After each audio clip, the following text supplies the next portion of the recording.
Hello everyone, and welcome back to the Fox Den. I know I'm a little late for this, but I need some else. I wasn't prepared for it, but this is gonna be something that me and one of my friends have been writing for a while. So I have to do it, so don't judge me. Praise the sun! This is more of a passion project for me. I've always been a huge Souls of War fan, seeing I did a series on Lady Maria, and I might redo that series because, as I explained in the video for it, I recorded it while I was at work, at least the first 15 minutes. So I'm going to take time and rewrite that, and actually write a script and redo that Lady Maria what if. But for now, you're going to have a little bit of me and my friends writing this one.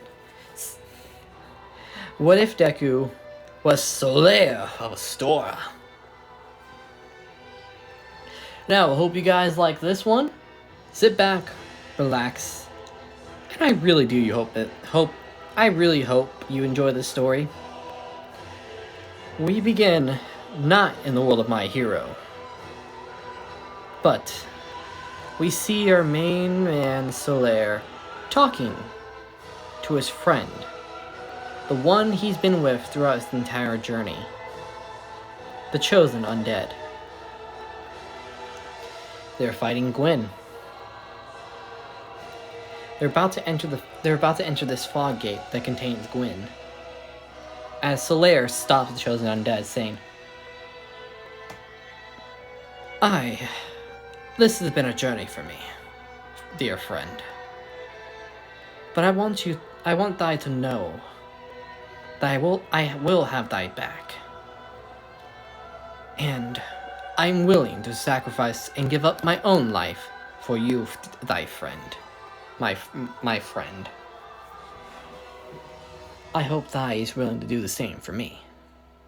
So, let's go bring back the sun.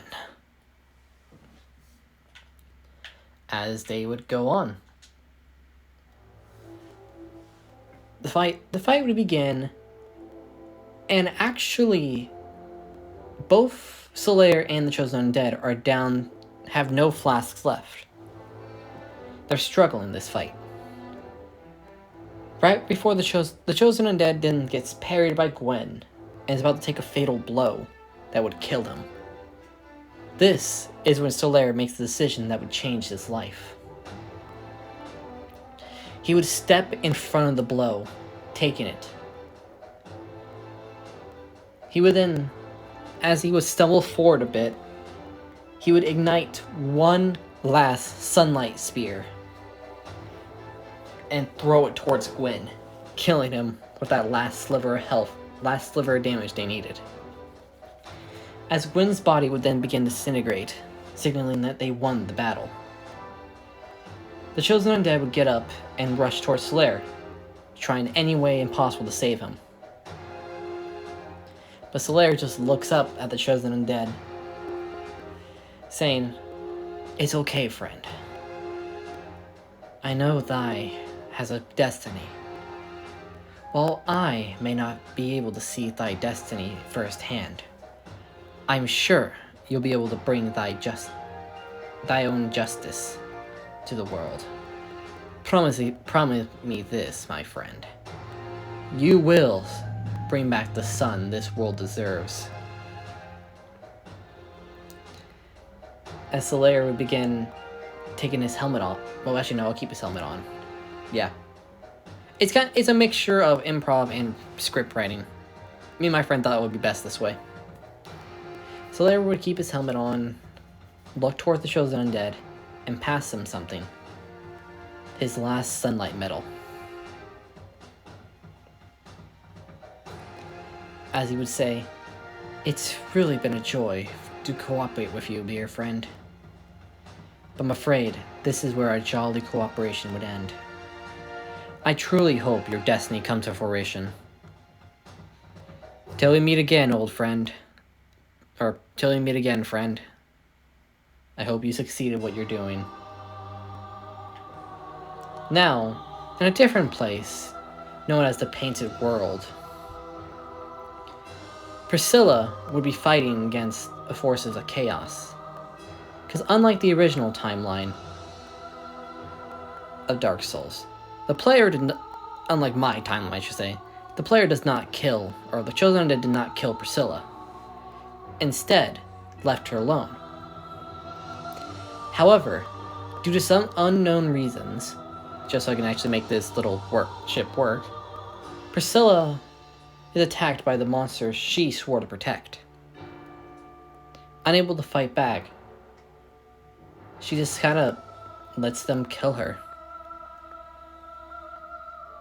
She doesn't know why, but she has a feeling that chaos might have done something to it. The chaos flame might have did something to them.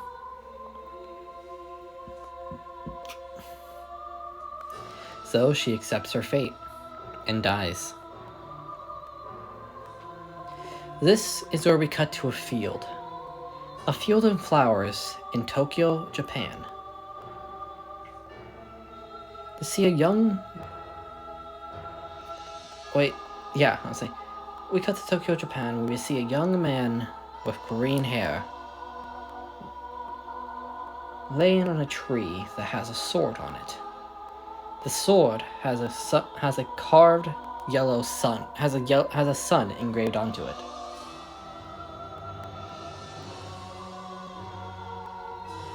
Wait, no, scratch that. I messed up the script. Rerun that. Forget all that. We then cut to a field of flowers, where our good old friend Solaire would wake up, wondering where he is, looking around. He would then see someone next to him. A tall girl that looks about 8 feet tall, but I'm actually going to shrink her down to 7 feet. I know Priscilla's way bigger than that, but I gotta shrink her down a little bit, because I'll explain it later. No, wait, scratch all that. I'll just do this. We cut to a mother in the hospital. I'm distancing from the script, because I think this will be a better story. Cut to a hospital where Solaire, or Inko Midoriya, is giving birth to her son.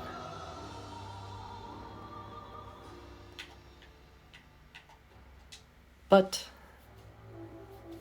when the son is born, they notice something. A sun-like tattoo is on the side of his neck. They think this might be an early sign of his quirk, being something related to the sun. Then we cut over to, well, the Yadarozus, where Miss Yadarozu is giving birth to twins. The oldest being this almost white-haired this almost dragon-looking little girl. Next is Momo. For some reason, they feel a strange sensation to name Dragon, the half-breed dragon girl. Actually, wait, no, better yet. We cut to Ryuko, the dragon hero, giving birth to a little girl who has stark white hair, from what it looks like, and who also resembles more of a dragon than Ryuko herself.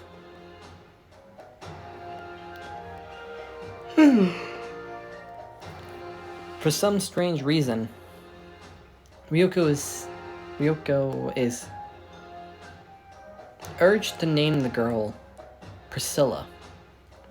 Same goes with Inko Midoriya, who gets a strange sensation that the boy's name must be Solaire.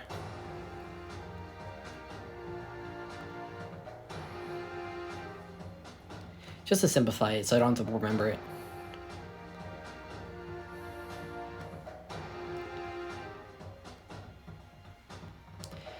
Now, time would pass as both Priscilla and Solaire get to 4.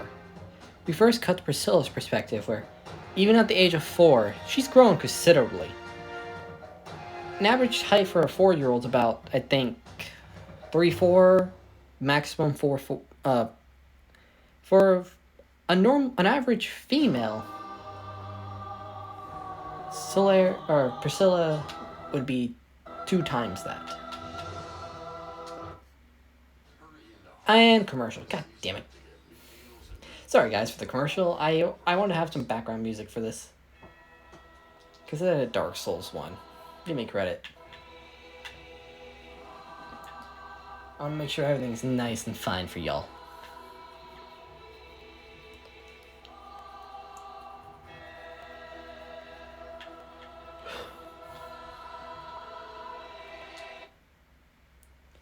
But Priscilla's quirk would be deemed... She would be deemed quirkless. However, they find this odd, saying that maybe their tech is wrong, so for now, they ask Ryoko just to label this newfound mutation. I'll just say this, actually. Priscilla is 4 feet, because her maximum growth is going to be 7. Or 6, not too sure. I'll probably do 6'5". Yeah, that seems fair. 6'5". For max growth when she gets the UA.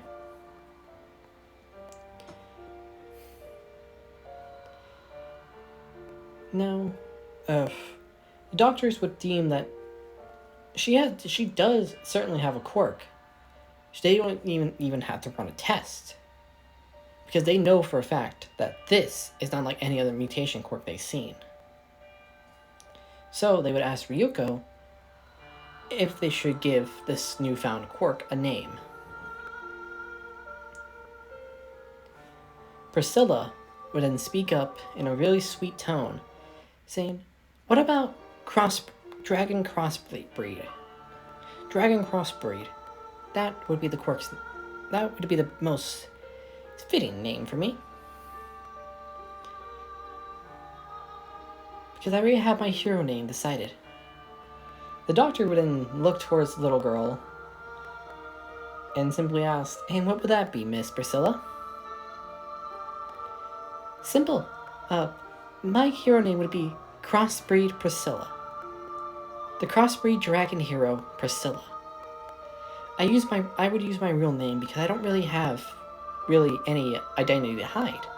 And I'll be easily recognizable no matter where I am. Seeing how I'm already taller than the average girl." The doctor would give a chuckle saying, Yeah, that's right. Sorry. I still can't explain your growth, but I'm sure it has something to do with your quirk. But I'll put it down as crossbreed for you. I'll put it as dragon crossbreed for you." Thank you, Doc. This is where we cut over to the Midoriyas getting Solaire's, or Izuku's, quirk checked out. During this timeline, he did make friends with Bakugo. Still. But Bakugo kind of respects Izuku in a way, or Solaire in a way, for how selfless he acts and how he always strives to help people. And for his unique sense of passion his unique passions for Shakespearean lingo.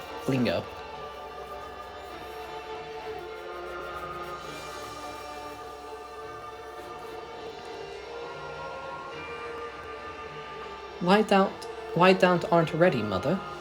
Solaire would say before entering the building, as Inko would shoot him a glare saying, "Solaire, dear, I've told you to stop doing your Shakespearean act when you're not in your club.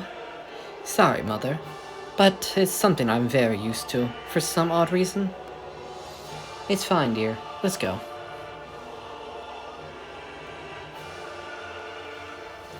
They would check him out, and they find his quirk definitely deals with the sun, but they don't know the name of it.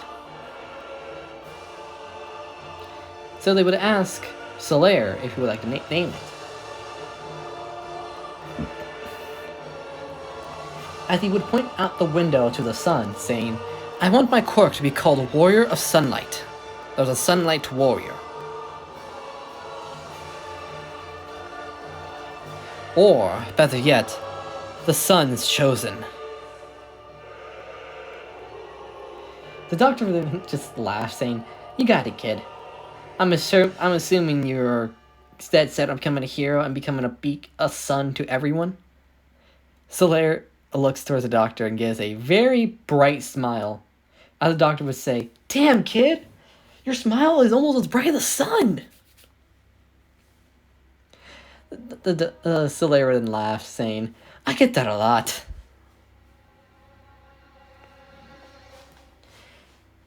"Now, Doc, Mother, I think it was time for us to head home.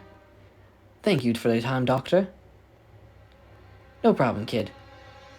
No problem, kiddo. Ma'am, you have a really kind son. I see great things in his future. Thank you, Doc, as Inka would say, leaving the building. We cut over to a few years later, where Izuku's where Solaire is testing out some of his abilities.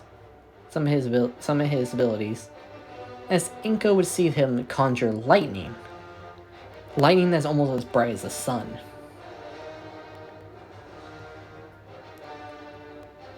As she would hear Solaire say,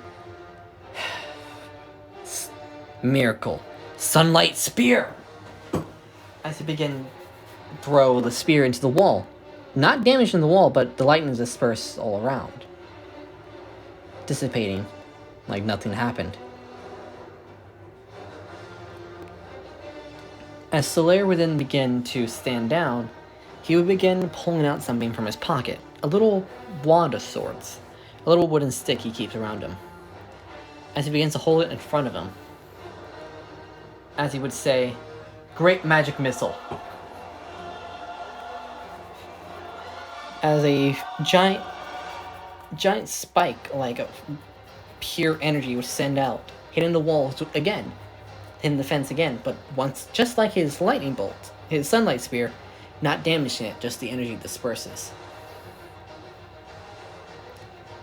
He would begin to look down his wrist and simply say, "I still have it. That's enough training for today. I wonder if I can really make it." He would look down at his hand and simply say, "That should do it for today. I really do wonder if I can make it and become the hero the world needs. Everyone needs their own sunlight." As he would turn around and see his mother clapping, as Inka would say, "Good job, Isuku. That is really a motivational speech." As Izuku would get smile again, saying, because this is Izuku when he's around 16. Or, no, not 16. I'll say, yeah, that would be the start of UA, so I'm technically making it a college. So, yeah, I would say this is during his final year of high school. He's a senior, and he's currently 17.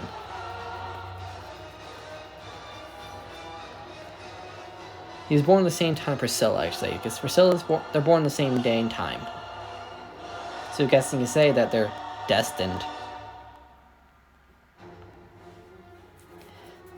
As Izuku, or Solaire would me stand up saying, "Ha! No need to fear, civilians. For the ray of sunlight, the ray of hope, and the beacon of the sun is here. Now, before I start the battle, I want all of you to join me in one little praise." As Izuku would begin stand out in the stance, the "Praise the sun!" As he began to say his miracle, sunlight spear, and throw the spear into the wall again. This was Inko to jump up saying, "You really improved." As Solaire would say, "No thanks to the number 2 hero, Endeavor. I kind of learned my sunlight spear off of him. Though I have a feeling that I've always knew it. I don't know why. I just had this strange feeling. Actually, no, this is his last year, so yeah. This would be the start of his last year and everything. As he would again say, as Ingo would say, "Now hurry up, Solaire, you're gonna be late to school." As Solaire would quickly run inside and get his shoes on, with his backpack and everything.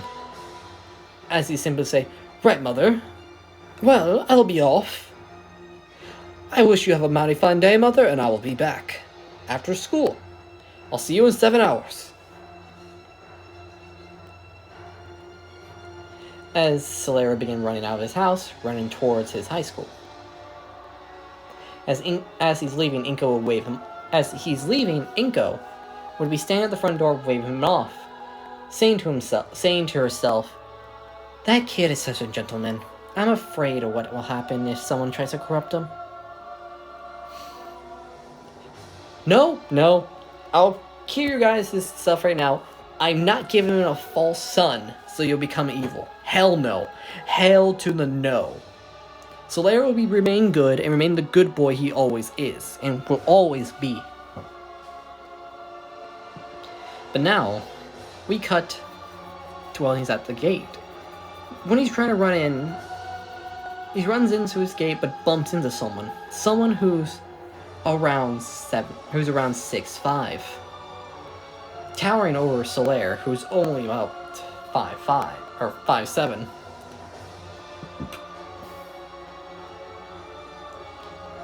As Solaire would have to look up at her. As Solaire would simply say, "Oh, sorry ma'am, I did not see you there. Are you perhaps a pro hero visiting the school?" As this lady would begin to chuckle, saying, No.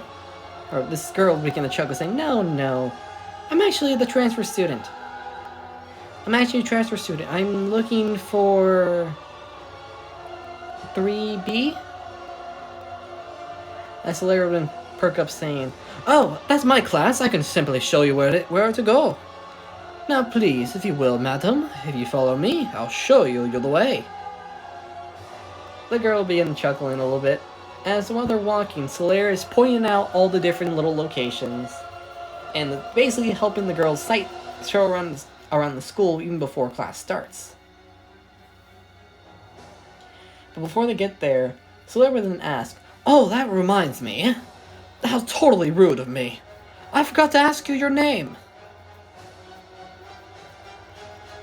And I forgot to tell you mine. So I'll go for the introductions first. My name's Solaire Midoriya. But some people just call me Soul. Thanks to my bright personality, I'm often compared to the sun." The girl began laughing, saying, "I can see that. You're very bright. But it's kind of sweet, honestly. I don't really do much myself. I just help charities and help the starving poor with my mother, and I help anyone in need." So I would then say, "That is an honorable goal. Now, may I know your name, miss? Since we'll be classmates at all?" "Right, you may call me Priscilla. And I forgot Ryoko's last name, so if you guys can tell me down below, that'll be helpful. Otherwise, I'll look it up for the next episode." Now then, let's begin.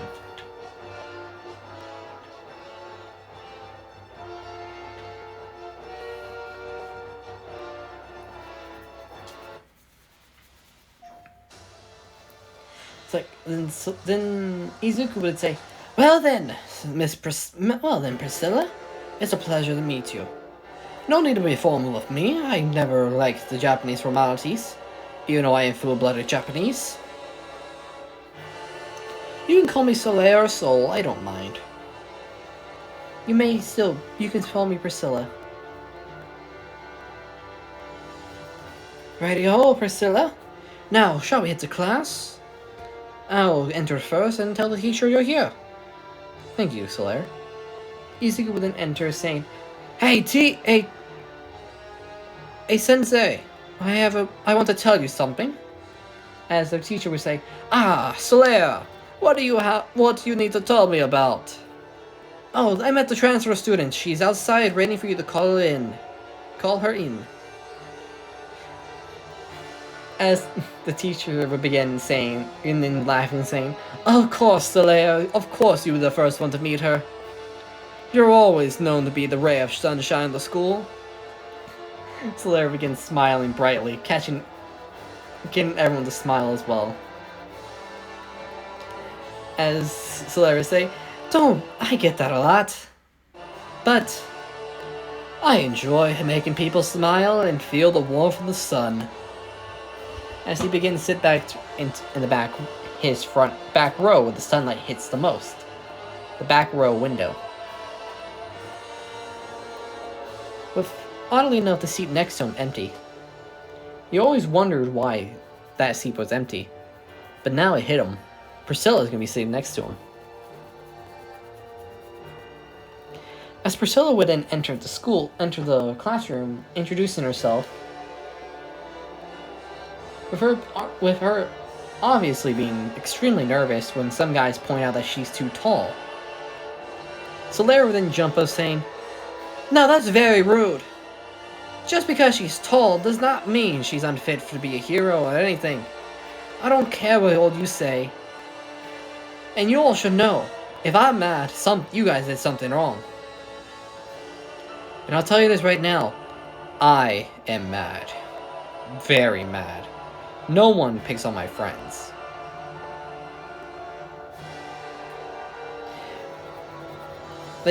All the little teasings of Priscilla stops. As the teachers say, "Right, thanks, Solaire, for stopping that. I was about to step in as well." As Baku would then shout, saying, "Oi! Oi, Sol! Good job, man! You really know how to save a lady, don't you? Mr. Knight in shining armor?" Solaire would begin blushing in embarrassment, saying, "Oh, stop, Baku! Oh, stop, Bakugo! Oh, stop it, Katsuki! So why do you gotta be like this sometimes, man?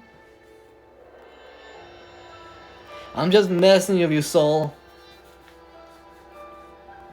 Baku would say, giving a sly smile, because he would then notice Priscilla, giving a small blush as well. As Baku would then say, "Oi, hey, oi, teach! You know there's an empty seat right next to Solaire, right? Why not have the new girl sit there?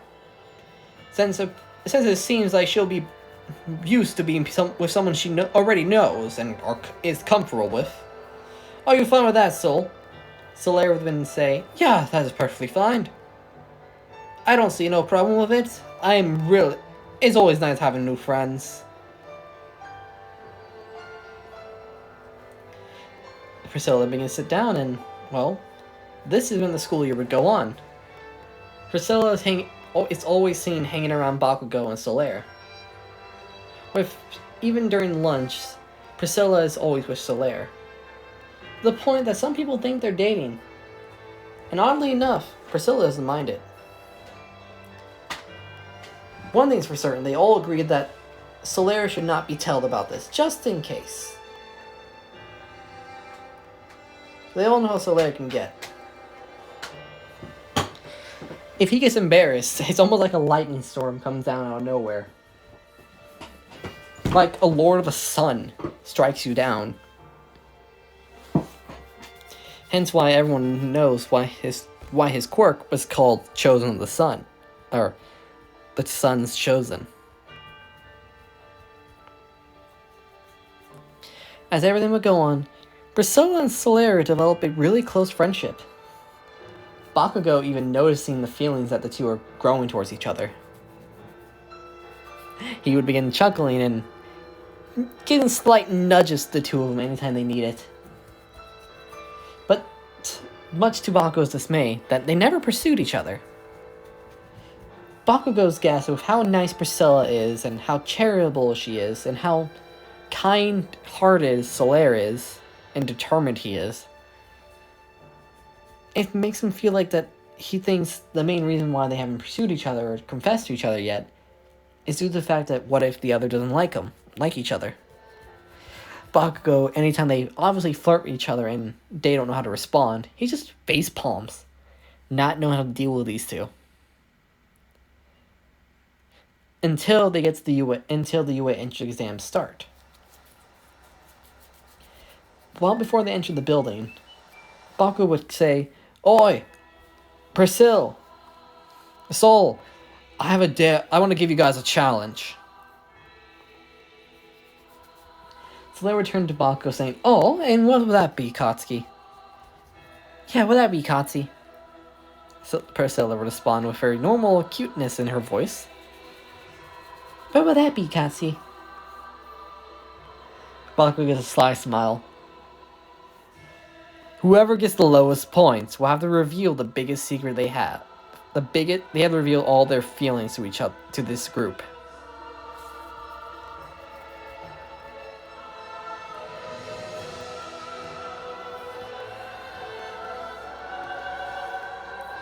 And whoever has the most points will have to still reveal their feelings, but they can do it in private with me. Because I won't tell. However, I'll say this right now. If I win, I'm having you both reveal your biggest feelings to me, and me privately. Sounds like a deal, my friends. Because seriously, you guys are my closest friends. Solaire gives Bakugo a high five, saying, "You're on, Katsuki. You know I will never lose to you. Keep dreaming, Soul. You lost last time." And Priscilla wouldn't walk up giving Katsuki a handshake because, well, she's afraid she might hurt him. As Priscilla didn't agree with a nod, the two go in. With Solaire, sorry, goddammit, and Priscilla stay next to each other, the Bakugo next to Solaire. The practical will go on like normal, and then the written will go on like normal, and the practical starts with Ida interrupting, but Bakugo is the one that got him to shut the fuck up. With Priscilla dragging him down. And when Ida made fun of Priscilla's height getting in the way of viewers, this is where little lightning sparks can be seen off of Solaire, as Bakugo would calm him down with a nice little shove to his side. As damn it! I'm so used to saying Izuku, god damn it. Sorry. As Solaire began calming down, the practical would start. Solaire quickly gathered up points with his sunlight spear and his custom-made black sword he's made. Or no, I'll bring his sword in later. Using his sunlight spear and mixing up with his sorcery attacks. His miracle attacks and sorcery attacks. This would catch the eye of a lot of the heroes. As one hero in particular, Endeavor, would say, "Hey, Nezu, what is that blonde head? What is that green-haired boy's quirk?" "Oh, you mean Solaire Midoriya?" "Yes, he's been talking to town quite recently. With him, and along with the other talk to town, Priscilla, working together to help charities. The two are very charitable, and honestly make really good material to be a hero. They're selfish. Solaire is often compared to the sun, while Priscilla is often compared to the moon.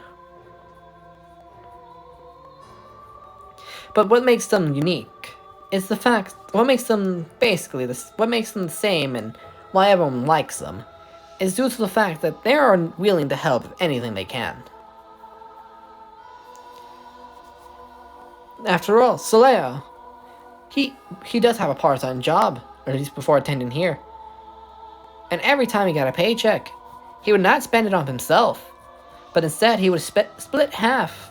He would split it, half to his mother and the other half to charities. And why do I have an 80s talk show host? Why do I have an 80s radio host voice? I don't know. I can't do a Nezu voice, so I'll just do it like this. And now I'm slowly going to Russians. What is with my vocals? Sorry, I was messing around a little bit. But yeah. We cut to Baku's perspective. He's gathering points quicker than Solaire. Very quick, in fact.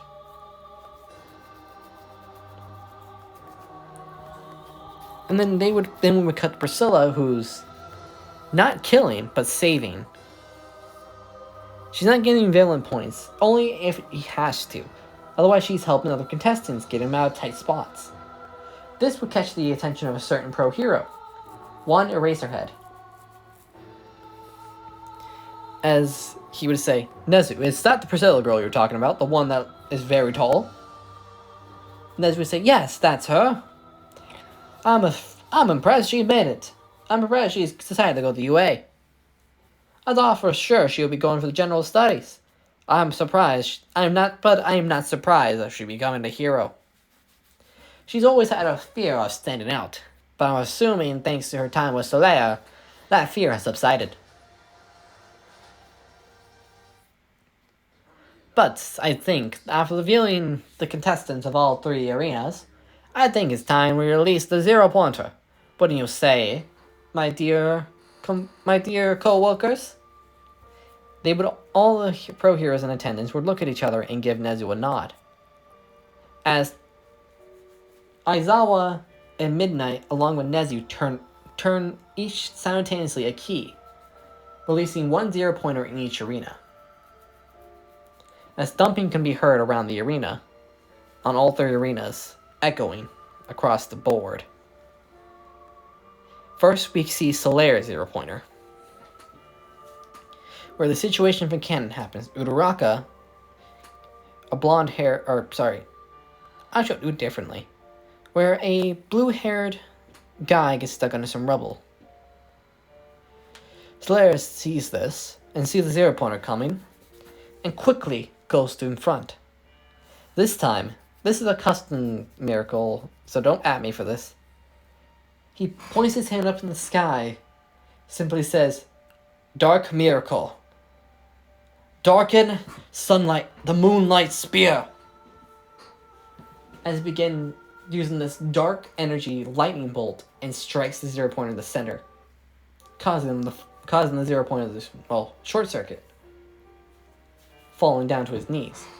As Solaire had been walking over to the guy trapped under the rubble and begins lifting the rubble off of him, offering a hand up.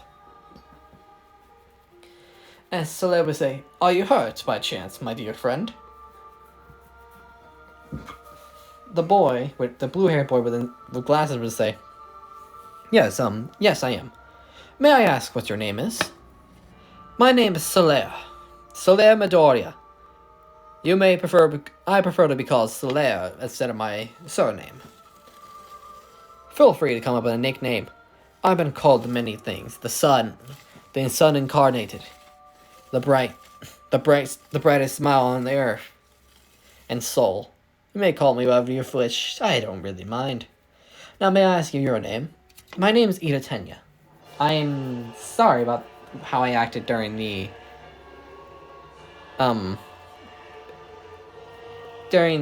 explanation, the presentation. Oh, don't worry about it. You don't need to apologize to me. You need to apologize to my friend, Priscilla. You know, the dragon girl you made fun of? Yes, Ida would say, yes, I'm sorry about that. No need to be sorry. As long as you know if you're sorry or not, it's fine by me. Just make sure to go apologize to her. She can be emotional at times. When she can't help someone, she gets very emotional. Or if someone harps on her height too much, or her, figure or body in general, she gets very depressed and anxiety takes over. Me and our other friend were the only people that could calm her down. Now please, we have an exam to finish, shall we? Can you walk by chance?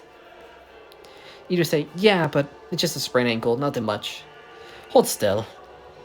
As he began pulling, he would then look towards, well, he would again say, miracle, heal. Or miracle, first aid. As yellow light begins surrounding Ida, as he can feel his ankle suddenly relieved of damage.